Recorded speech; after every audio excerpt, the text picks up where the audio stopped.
The activity of natural forces according to God's will. Disaster. BD0661 from November 10, 1938, taken from book number 14.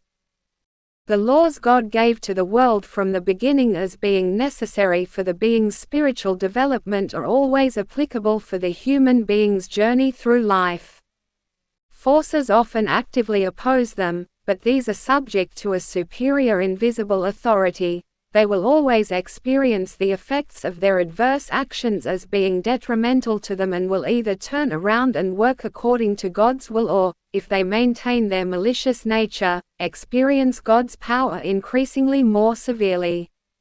Hence, the activity of natural forces, too, is always and forever subject to God's will, for were this left at the mercy of the opposing power, everything would soon be a total work of destruction, since the opposing forces only ever cause destruction, whereas God's wisdom and will applies to the preservation of all created things.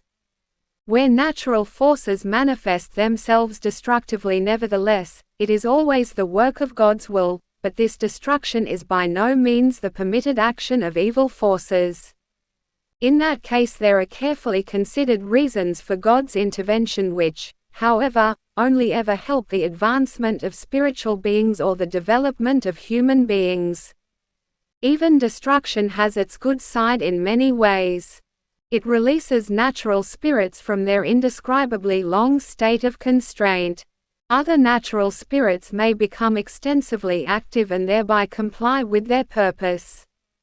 And it arouses sleeping spiritual beings from their tranquility, which can do nothing but harm to them.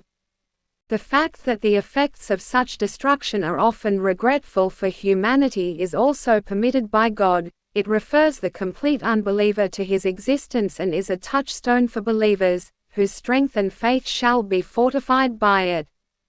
For only such extraordinary phenomena, which natural catastrophes will always be, can place a person into a state of reflection. When all human power is not enough to stop it, and rich and poor, high and low are equally subject to such God-intended disasters, then the question may still occur to this or that person as to why humanity has to suffer such a judgment and to what extent a divine power is noticeable. Such questions could lead to a complete turnaround of his present way of thinking and guide the human being to the path of realization. Every natural disaster is preceded by smaller events which make such thinking easier for the human being, and each previous inner state is, in a manner of speaking, a preparation for the ensuing experience. Would the human being only once realize that all worldly power cannot achieve the slightest change in such elementary effects of nature? That all those within the vicinity of a natural disaster are at the mercy of it? He would have to turn his thoughts upwards and try to attain a spiritual explanation. However, the human race has already become far too arrogant. At best it will describe such evident activity by the eternal deity with the words, activity of natural forces, and will thereby try to dismiss everything which disagrees with its spiritual attitude. It deems itself knowledgeable and considers everything it does not understand merely an inherent manifestation of nature, but very rarely a visible intervention by a divine being.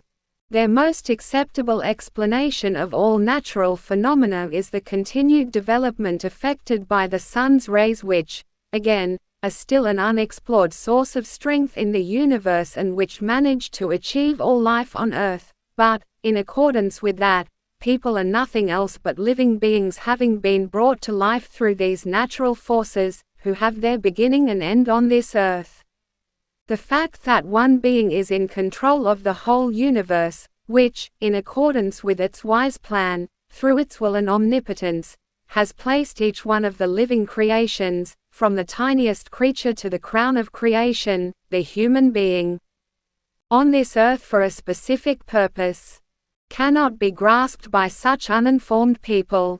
They do not acknowledge such a being and, therefore, will never regard the activity of natural elements as the manifestation of God's will.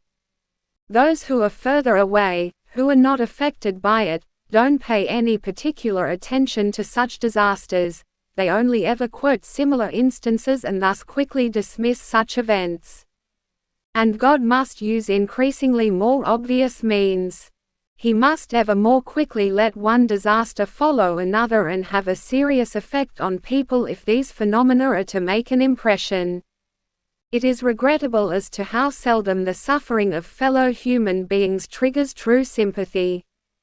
And how habitually a hint from above is taken in. And so the signs will have to take on ever greater proportions are they to arouse people from their tranquility. Only when their own lives are in danger will they attach importance to something, and thus much suffering and fear will still have to be people's fate. And things will have to manifest themselves which draw people's attention to a will which cannot be resisted. Yet even exceptionally unusual natural phenomena will be explained and accepted with the greatest of ease, because worldly scholars are instantly willing to give a completely natural explanation for everything people cannot understand, yet such an explanation will never refer to God's reign and activity in His will.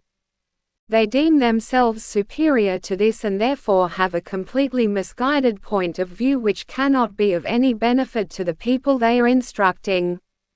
Many a person will still change his attitude and, therefore, will still have to make many sacrifices until he gains completely realization, and in order to precipitate this, the Lord will now intervene more than ever by rattling and shaking the world so that all those living on it shall take note and pay attention to the divine voice, which informs them of God's will, of His omnipotence and wisdom, and anyone who looks upon every natural phenomenon and the turbulent reign of the elements in this sense, will recognize these as the voice of God and make an effort to always do what is right before God.